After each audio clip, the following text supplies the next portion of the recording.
Nosso tema desta manhã é o Sola Fide. Irmãos, eu gostaria então de convidá-los para que possamos abrir nas Escrituras Sagradas, em Romanos capítulo 3, versículo número 28. Fazemos então uma leitura na palavra do Senhor. Romanos capítulo número 3, versículo número 28. Pois que o homem é justificado pela fé, independentemente das obras da lei. Amém? De fato, o versículo número 28, ele é conclusivo para o entendimento do Sola Fide. Sola Fide, de fato, que é um grito reformado, uma luz que nas trevas trouxe aos homens o verdadeiro ato de guiá-los na grande escuridão em que vagava a igreja. Há uma crítica acerca desse posicionamento do Lutero no Sola Fide. Alguns entendiam que Lutero ele não queria falar o Sola Fide, ou pregar ou expor a doutrina somente pela fé. Há também uma conclusão de que Lutero não enfatizou o Sola Fide ao descobrir nas Sagradas Escrituras de que, de fato, o homem viveria pela fé. Na realidade, chamavam Lutero para um trabalho de justificação. Mas convenhamos, em nenhum momento nós podemos falar sobre fé ou falar sobre justificação se ambas, justificação e fé, não estiverem completamente correlacionadas. O nosso estado atual de homens em Cristo Jesus só pode então ser entendido a partir do momento em que entendemos de fato a fé e esse ato de justificação propiciado pela fé no Salvador do homem. Queridos irmãos, antes de passar ao texto propriamente dito, eu queria fazer um breve tratado exegético na descoberta do Sola Fide. E se encontra no versículo número 17 do capítulo 1 do livro de Romanos. Eu gostaria de convidá-los para lerem comigo. Capítulo 1 de Romanos diz o seguinte, versículo número 17. Visto que a justiça de Deus se revela no Evangelho, de fé em fé, como está escrito, o justo viverá da fé. O guia do cristão, então, agora é colocado diante dos seus olhos. A iluminação do Espírito faz brotar no coração do cristão um ato de fé. A pergunta é, que fé, então, é gerada nesse cristão? A fé em Cristo Jesus, a fé escriturística, um pouco diferente da fé dogmática. A fé dogmática que levou os homens, então, a se distanciarem da palavra de Deus, perderem o sentido das Escrituras, mas o grito reformado foi avistar a Cristo Jesus, e somente pelo ato de fé. Daí brota-se, então, o ato da justificação. Não somos justos, somos justificados. O ato da fé em Cristo Jesus modifica o plano em nossas vidas de pecadores inveterados para agora serem pecadores justificados diante de Deus. E nada mais isso é um ato de fé. Poderia então nascer no coração do pecador. Quer dizer que a fé então salva o homem, de acordo com o versículo 17, capítulo 1 de Romanos? Absolutamente não. A fé em nenhum momento traz salvação ao homem, mas a fé nos aponta para o ato de salvação. Em um dado momento da história da igreja primitiva, Paulo, ao falar com um determinado carcereiro, diz que a crença, o fato de crer, poderia então trazer e traz salvação, traria salvação para a sua casa, para a sua família e para ele. Então, a fé apontava para Cristo Jesus, que andavam desraigados do Senhor, distanciados do Senhor, afastados do Senhor, porque a fé nos colocou em Cristo Jesus. A fé nos fez compreender os desígnios de Deus, e isso é um ato bem escriturístico. A fé nos leva ao conhecimento da glória de Deus, o conhecimento da sua graça, muito bem exposta ontem. Sim, agora a fé nos coloca no caminho da salvação. Os reformadores descobriram que, a partir das Escrituras, pecadores são justificados pela fé somente. Eles descobriram que a fé é mais do que simplesmente andar de cabeça erguida, esperando que as coisas melhorem, ou seja, seria um tipo de confiança desconectada do objeto escriturístico. A fé é muito mais do que isso. A fé nos leva a crer que, de fato, a palavra é a palavra de Deus. E nos dá um norte para enxergarmos somente a Cristo Jesus. O autor de Hebreus é preciso ao relatar sobre atos de fé que os olhos desse cristão, do neoconvertido, da igreja que participava das primeiras tribulações, seria olhar e avistar tão somente a Cristo Jesus. A confiança ou certeza da fé brota de uma consciência de descansar somente na palavra de Deus, que, por sinal, não pode trazer engano, ou mentira, ou gerar confusão no coração do homem. Tito capítulo 1, versículo número 2, é bem claro acerca disso. Deus é digno de confiança. Ele fala a verdade, nós cremos nele e confiamos seguramente nele. E isso é uma fé escriturística. Nós enxergamos isso, ouvimos isso na palavra de Deus. Agora, pois, Senhor Jeová, Tu és o mesmo Deus, e as Tuas palavras são verdade. E tens falado a Teu servo, e este, bem, conhece a Tua verdade. Como diz em 2 Samuel, capítulo número 7, versículo de número 28. A fé começa com as Sagradas Escrituras, que foram escritas por homens, inspirados pelo Espírito Santo, e cujas palavras, portanto, constituem a própria palavra de Deus.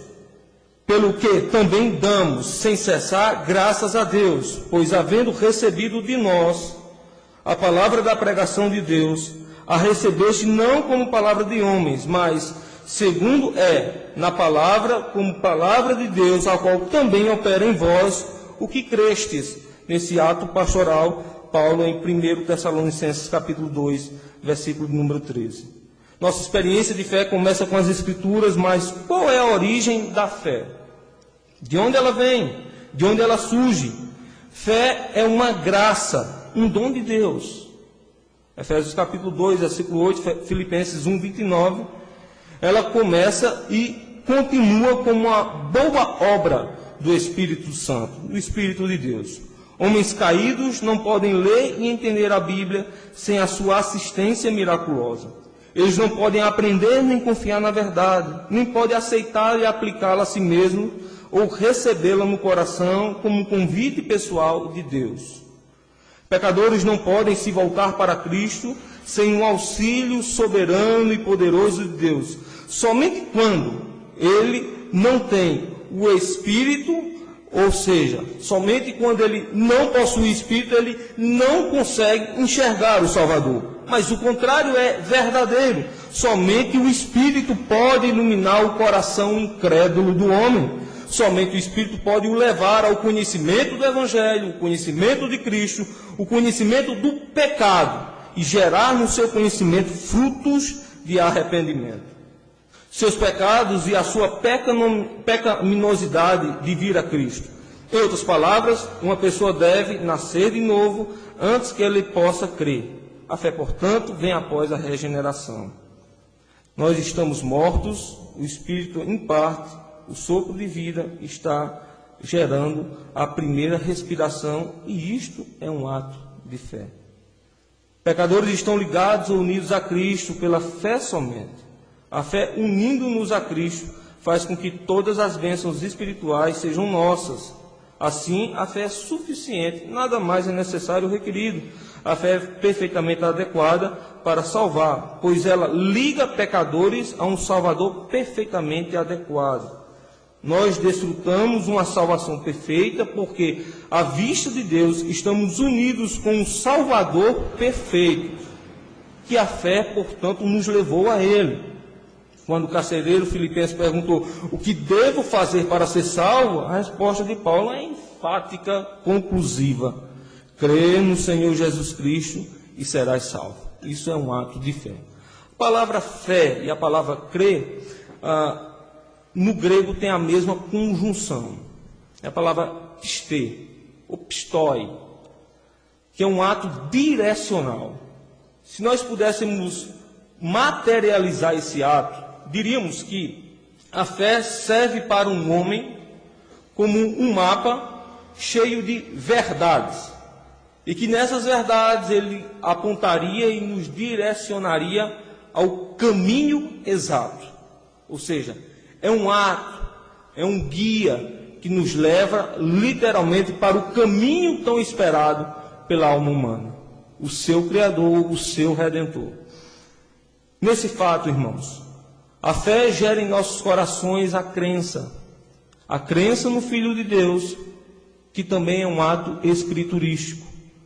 Crer de fato que a palavra de Deus é o grande mapa, um mapa para a nossa redenção, um mapa da nossa salvação. E tudo isso só podemos fazer pela fé. O autor de Hebreus, ao relatar no capítulo 11 atos históricos e heróicos que homens fizeram em prol da palavra de Deus, vai chegar a uma conclusão tácita, que tudo aquilo foi feito por intermédio da fé. Até o próprio surgimento do povo de Deus é um ato de fé.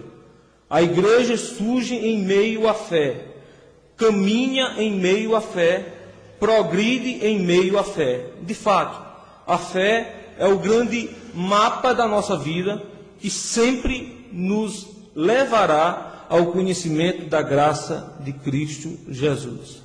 É um ato que gozamos agora, que estamos tendo ele agora, sentindo agora. Mas é um ato contínuo, que leva a igreja a crescer, experimentar, vivenciar e esperar a Cristo Jesus.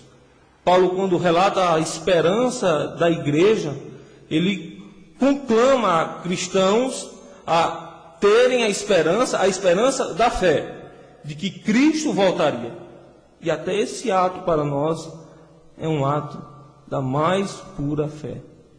Então a fé ela é direcionada a Cristo Jesus, mas também é um ato bem escriturístico.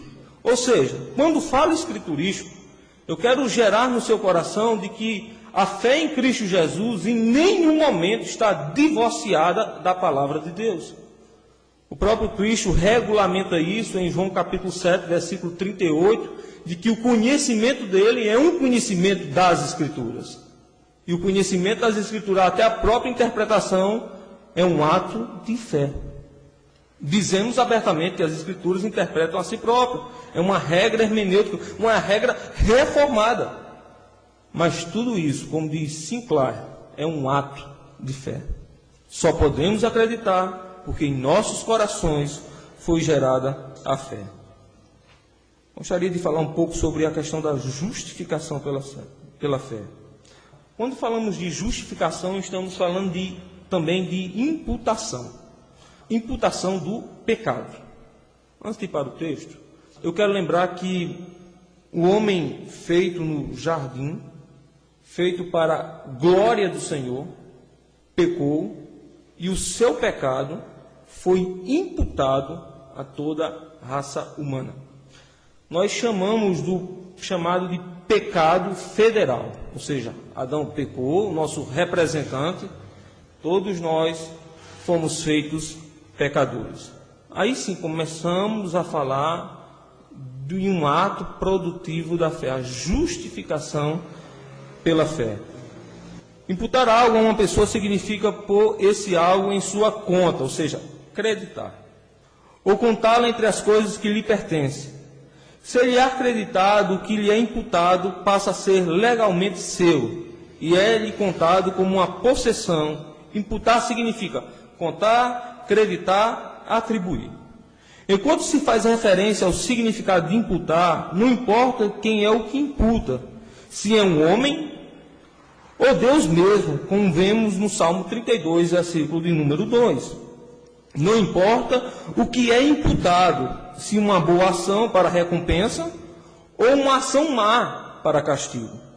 E finalmente não importa se o imputado é algo que não nos pertencia pessoalmente antes da imputação, como no caso citado anteriormente no Salmo 106, versículo número 30, onde imputa a Finéias sua própria boa ação, ou algo que não nos tem pertencido previamente, como é o caso em que Paulo pede a Filemon que uma dívida que não é sua pessoalmente lhe seja colocada em sua conta.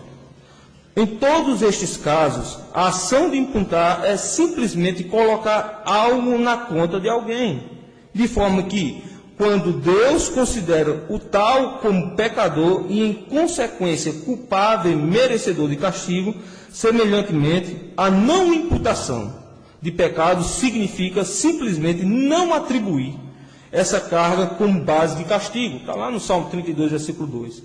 Da mesma forma, quando Deus diz imputar justiça a uma pessoa, o significado é que Deus considera judicialmente tal pessoa como justa e merecedora de todas as recompensas a que tem direito toda pessoa justa. Está em Romanos capítulo 4, dos versículos de número 6 a 11. Uma explicação. A nós foi imputado algo. Alguém poderia dizer, mas foi-me imputado algo, bom ou ruim? A imputação que queremos falar aqui é uma imputação ruim, chamada pecado. Ah, mas que fiz para receber essa imputação? Ora, a imputação não requer o que você fez ou o que você deixou de fazer, simplesmente foi lhe entregue, foi colocado na sua vida. E nós falamos desse pecado, o pecado federal, o pecado lá de Adão, nosso representante federal. Adão pecou, toda a raça humana pecou também. Então um silogismo bem lógico, quando o salmista deixa bem claro, olhando Deus dos céus à terra, Paulo também vai falar isso. Não vê um justo sequer, todos pecaram e distanciados estão da glória de Deus. Ao falar a expressão todos, ele não somente falava de todos que estavam vivendo aquele momento histórico, mas ele falava da geração passada, de todos da geração passada, como também de todos da geração presente. Todos pecaram, como também falaria de todos da geração que se viria. Ou seja, falaria de nós também. Foi então imputado um ato de pecado em nossas vidas. Esse ato de cara nos daria o fato de sermos condenados.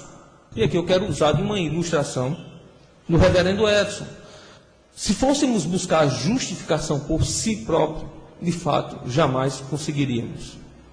Para que vocês possam entender, um determinado professor, para avaliar sua turma, passou então uma prova com 100 quesitos. A turma, ao receber aquela prova, então, de cara se apavora. Eu acho que nem no vestibular hoje você tem 100 quesitos para responder. Eles tinham um determinado tempo para ser cumprido e as exigências da prova. Determinado aluno responde toda a prova e esquece então de colocar um acento no seu nome. O pingo do i, o seu nome era Mário, e ele não coloca o pingo do seu i. A pergunta era, qual seria então o resultado da sua prova? Ele deliberou as 100 questões, respondeu todas elas, e respondeu de forma exata, de forma correta. Alguém poderia dizer, não, olha, ele tirou 10. A única coisa que ele errou, ou que esqueceu, foi de colocar um pingo no seu nome. Seu nome era Mário, o pingo lá do I, ele acabou esquecendo. Alguém mais rígido, chamado de radical, tipo aqueles caras lá do Talibã, poderia dizer, não, dá 9,5 para ele. Afinal de contas, ele esqueceu do mais básico, era o seu nome. Poxa vida, se o cara esquece do nome, imagina do que ele não vai esquecer depois. Então dá 9,5 para ele. O resto da turma poderia dizer, não, dá 9. Outros poderiam, não, dá 10 mesmo. Ele foi preciso nas suas respostas. Que nota nós poderíamos dar para ele? Ele respondeu 100 questões, acertou as 100 questões, no prazo estipulado da prova de 1 hora. Que nota você daria para ele? Eu acho que a maioria dos que aqui estão, humanamente falando, olharia assim e dizia, não, deveríamos agir com piedade, um pouco de misericórdia, e dar lá, então, uma nota máxima para ele. Afinal de contas, ele acertou tudo. Deveríamos notificá-lo com a nota máxima, a nota 10. Se a nossa fé é escriturística, então o nosso pensamento também deve ser. Se a nossa fé é escriturística, a nossa cosmovisão de mundo também deve ser. Então significa dizer que a nossa nota não seria nota 10. Qual seria então a nossa nota? Seria a nota 0. A nota 0. Tiago é bem claro a falar sobre isso. Capítulo 2, versículo 10, Tiago vai deixar bem claro que se nós falharmos em um pingo só da lei, nós erramos toda a lei. Se tropeçarmos no menor acento da lei, o iota do hebraico lá, significa dizer que colocamos em xeque toda a lei. Quebramos uma cadeia de elos da lei. E você quer saber como isso é preciso? Em dado momento, as palavras universais de Jesus vai dizer que para amarmos e para provarmos que amamos a Deus, temos que amar o nosso irmão que está do lado. Trabalhemos então somente com a lei moral, lá de Êxodo capítulo 20. Tente quebrar uma lei daquelas, entre a 5ª lei e a 10ª lei. E você falha nos outros 5 mandamentos, nos outros 5 estados de lei. Obviamente, se você falhou nos outros 5 estados de lei, nos outros 5 mandamentos, por exemplo, se você violou o 5º mandamento, honrar pai e mãe.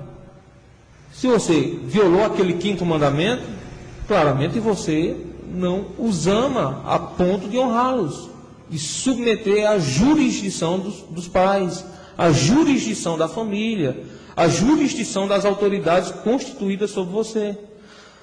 Que prova você me daria de que amaria a Deus de todo o coração se aos teus pais a que você vê, você não se submete, e a Deus que você não vê? Então, se viola um daqueles 6 preceitos, viola o restante dos 5. Se viola o restante dos 5, viola os restantes dos 4 primeiros. Se viola o restante dos 4 primeiros, toda a Torá do Senhor, todo o Pentateuco do Senhor será então violado. Um mínimo tropeço nosso significa dizer que nós de cara entramos em condenação. Ou seja, a tentativa humana, que por sinal é falha, de buscar justiça por si só, ela vai cair por terra. Nós não temos força para fazer isso. Então por isso que a justificação não é nenhum mérito humano. Pelo contrário, vai ser um mérito exclusivo de Cristo e é um ato gerado pela fé. Então a nossa nota que daríamos para o aluno que errou o simples pingo do i seria uma notificação zerada. Porque o mérito humano, de fato, o condenou. Base para a nossa justificação. A dupla imputação do pecado e justiça, referidos então a Cristo e o crente, forma a base da justificação. Primeiro, os pecados dos crentes foram imputados a Cristo, ou seja, levados a Cristo. Por isso, ele sofreu a dura morte e morte de cruz. Cristo foi feito legalmente responsável pelos pecados do crente e sofreu o justo castigo que a este correspondia. Ao morrer no lugar do crente, Cristo satisfez as demandas da justiça e o libertou para sempre de toda a possibilidade de condenação e castigo. Quando os pecados do crente foram imputados a Cristo, o ato de imputação não fez a Cristo pecador, contaminou sua natureza, tão pouco de modo algum afetou seu caráter. Este ato só tornou Cristo responsável legal de tais pecados. A imputação não troca a natureza de nada, somente afeta a posição legal da pessoa. Esse ato de colocar então, demandar então os nossos pecados a Cristo, responde então uma velha pergunta da igreja primitiva. Por que Cristo então fez-se homem? No Catecismo Maior de Westminster, se não me foge a memória, as perguntas de número 38 e 39 são basicamente essas. Por que Cristo se tornou homem? E depois, por que Cristo, o mediador, se tornou Deus? De fato, Deus, porque Ele renderia-nos a Ele, nos apresentaria-nos diante do Pai, traria a nossa alma para consigo, prepararia-nos repouso eterno, João capítulo 14. E porque então ele foi homem, somente o seu ato de ser Deus não seria suficiente para restaurar a nossa vida de pecado. Então ele se faz homem para levar os nossos pecados sobre si, para mostrar claramente qual a verdadeira imagem do homem perante homens, qual a verdadeira imagem de Deus perante homens, para morrer em nossa causa, para ressuscitar e nos dar vitória eterna, para que os nossos pecados fossem colocados nele.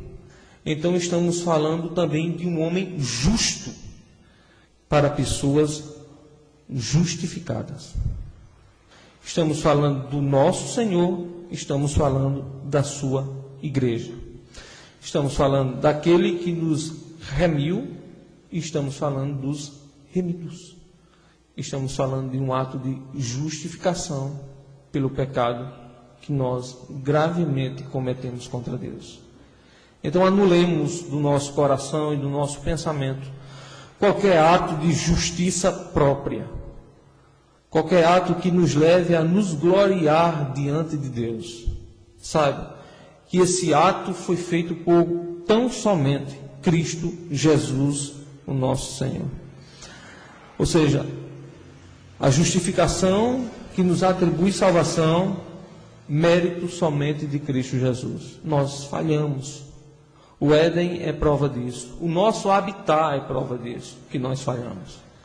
E que desde a nossa falha estávamos carecendo, não merecíamos, estávamos carecendo de um mediador que viesse remir dos nossos pecados. E que através do seu ato de justiça nos tornasse então justificados. Jesus Cristo viveu uma vida perfeita, guardou completamente a lei de Deus. A justiça pessoal que Cristo obteve durante sua vida na terra é imputada ao pecador no momento em que este crê. É um ato de fé. A justiça de Cristo é outorgada ao crente. E Deus o vê como se ele mesmo houvesse feito todo o bem que Cristo o fez.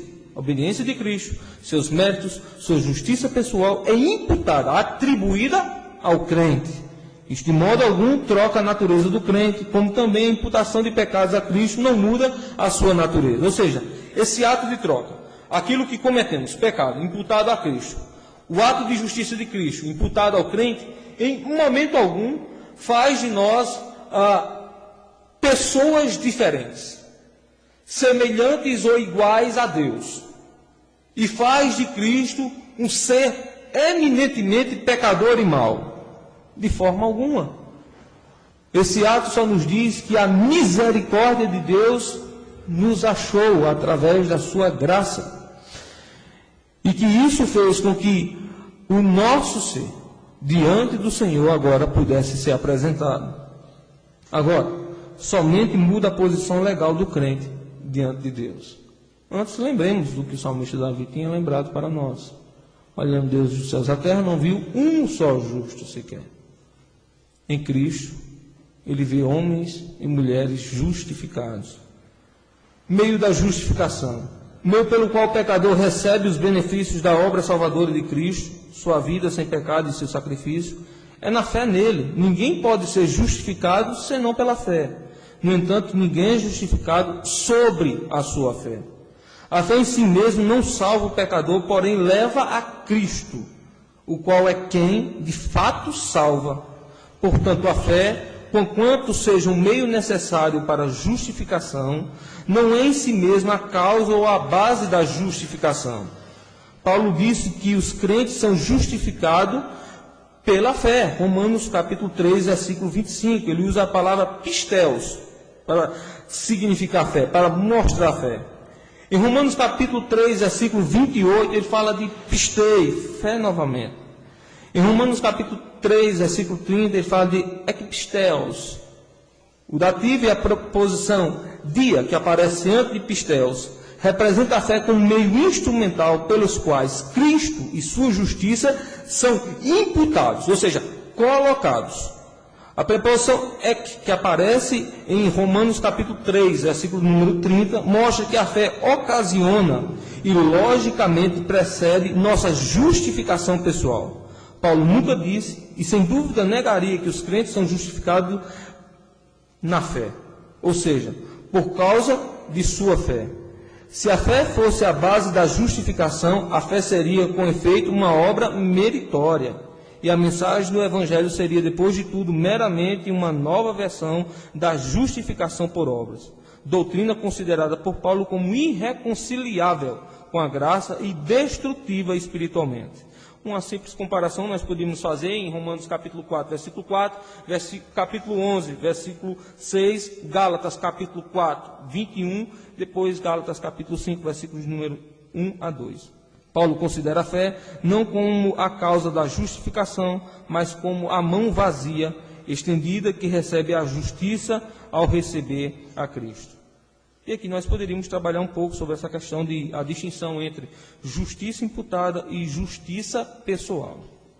Devemos ter o cuidado de não confundir a justiça imputada, a qual recebemos pela fé, e que é a única base de justificação, com os atos pessoais de justiça, santidade, realizados pelos crentes como resultado da obra do Espírito Santo em seus corações. Um eminente teólogo chamado Charles Roger, da Faculdade e Universidade de Princeton, ele chega a asseverar da seguinte forma: a justiça pela qual somos justificados não é algo feito por nós, nem nada que tenhamos forjados em nós mesmos, mas algo feito por nós e a nós imputado. É obra de Cristo, que ele fez e sofreu para satisfazer as demandas da lei. Não é nada que tenhamos criado ou forjado em nós ou algo inerente em nós.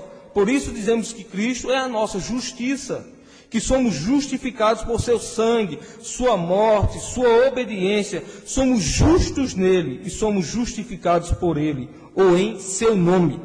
A justiça de Deus revela no Evangelho, pela qual somos constituídos justos, portanto, a justiça perfeita de Cristo, a qual cumpre completamente todos os requisitos da lei, a que os homens estão obrigados, a todos os homens têm quebrado. A base da justificação é a obra de Cristo, e o meio da justificação é a fé em Cristo. Ou seja, a obra que nos segue, naturalmente, é a obra de Cristo. E poderíamos até dizer, somos salvos pelas obras, mas pelas obras de Cristo Jesus em nossa vida. E quem nos aponta então para essas obras? A fé que possuímos ou a fé que demandamos em Cristo Jesus. Para finalizarmos, irmãos, eu queria trabalhar com vocês um pouco de Tiago, capítulo de número 2. Um pouco do texto de Tiago, capítulo número 2. Capítulo 2, versículos de números 14 em diante. Diz assim a palavra do Senhor: meus irmãos, qual proveito se alguém disser que tem fé, mas não tiver obras? Pode acaso semelhante fé salvá-lo? Se um irmão ou uma irmã estiverem carecidos de roupa e necessitados do alimento cotidiano, e qualquer dentre vós lhe disser, ide em paz, aquecei-vos e fartai-vos sem, contudo lhes der o necessário para o corpo, qual é o proveito disso? Assim também, a fé, se não tiver obras, por si só está morta. Mas alguém diria, tu tens fé e eu tenho obras. Mostra-me essa tua fé sem as obras, e eu com as obras te mostrarei a minha fé. Crês tu que Deus é um só? Fazes bem. Até os demônios creem e tremem. Queres, pois, ficar certo, ó homem sensato, de que a fé sem as obras é inoperante? Não foi por obras que Abraão, o nosso pai, foi justificado, quando ofereceu sobre o altar o próprio filho Isaque. Vês como a fé operava juntamente com as suas obras. Com efeito, foi pelas obras que a fé se consumou, e se cumpriu a escritura, a qual diz, ora, Abraão creu em Deus, e isso foi-lhe imputado para a justiça, e foi chamado amigo de Deus. Verificais que uma pessoa é justificada por obras e não por fé somente. De igual modo, não foi também justificada por obras a meretriz Raabe, quando acolheu os emissários e os fez partir por outro caminho? Porque assim como o corpo sem espírito é morto, assim também a fé sem obras é morta. A Reforma Protestante e alguns não tão eminentes reformadores rejeitavam a epístola de Tiago. Martinho Lutero até a classificava como a epístola de palha, porque enxergava ele que essencialmente a epístola de Tiago atribui a salvação e a justificação e o ato de fé às obras ou méritos humanos. E ele chegava a uma conclusão um tanto lógica acerca da sua asseveração, de que nenhuma obra humana classifica o homem como justo, eleito, salvo ou portador da fé diante de Deus. Então havia sim uma certa resistência ao receber o livro de Tiago como um texto canônico. Interessante é que o capítulo 2 de Tiago, ele só pode ser de fato interpretado à luz de Romanos 3, 28, o texto que nós fizemos a leitura inicial. E se a Escritura interpreta por si própria, irmãos, nós queremos entender e enxergar que, de fato, fé e obras caminham juntas e que pelas tais nós somos justificados. Elas nos mostram a justificação, o ato da justiça de Cristo Jesus. Nos faz enxergar, através dos óculos da mesma fé, Cristo Jesus. Então uma pergunta poderia já nascer em nossos corações. Desfaremos então toda a pregação aqui anunciada, fé antes crida, no sola fide, somente pela fé, já que as obras seriam anexadas a esse sola fide? Ou poderíamos acreditar da seguinte forma: acreditaríamos que para nossa justificação um pouco de fé, acoplado a isso um pouco de obras.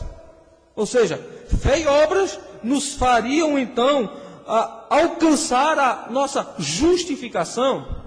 Ou os óculos para enxergarmos a Cristo Jesus teria uma lente dupla? Enxergaríamos pela fé, também enxergaríamos pelas nossas obras? Ora, e se nossas obras são pecaminosas diante dos olhos de Deus? Então são essas obras pecaminosas que nos fariam então enxergar a Cristo Jesus, não as obras que nós cometemos como práticos pecadores, mas uma obra semelhante ao do carcereiro filipense, a obra de crer em Cristo Jesus. E sim, as obras nos salvam, mas como dissemos, as obras de Cristo Jesus, realizadas em nossa vida, trabalhadas em nosso ser, fruto da nossa fé. Sim, as obras de Cristo Jesus, acopladas agora à fé, nos apontam para então a justificação. Nenhuma obra humana, nenhum mérito nosso faz então que possamos enxergar a Cristo Jesus. Pelo contrário, nos distancia dele. O que podemos fazer como próprio mérito humano nada mais é do que pecar de forma deliberada. Salomão foi acertado ao dizer: o nosso coração inclina-se para o mal, a nossa vida enxerga o mal. E que qualquer obra que um dia poderíamos acreditar para a nossa própria salvação, nada mais seria acrescentado àquelas obras relatadas em Romanos capítulo 1. Tudo que nos faz separar do reto caminho do Senhor. Tudo que nos faz nos tornar cada vez mais distantes do Senhor. E a conclusão então para essa fé que teríamos naquelas obras seria nada mais, nada menos, homens e mulheres dignos de tão grande morte e de tão grande condenação. Mas louvado seja o nome do Senhor, que a justificação tão somente é pela fé, a fé escriturística, a fé em Cristo Jesus e a fé nas obras e nos atos do nosso Salvador, que em forma humana nos deu o reto exemplo, do qual João diz: se vivemos nele, devemos andar como ele andou. O reto exemplo, como devemos seguir a nossa vida de piedade cristã. Queridos irmãos, que Deus então nos abençoe. Fica então um reto pedido ao nosso coração, de que os nossos olhos estejam voltados a Cristo Jesus, para os seus atos, pelo seu ato de justiça que fez em nossa causa. Que a imputação da justiça de Deus seja um ato próprio da nossa experiência cristã, que creamos piamente nas Sagradas Escrituras e tudo isso seja também feito por um ato da mais pura fé gerada em nossos corações, que por sinal modificou o reto caminho da vida de todo cristão, o reto caminho da igreja. Que Deus nos abençoe em Cristo Jesus.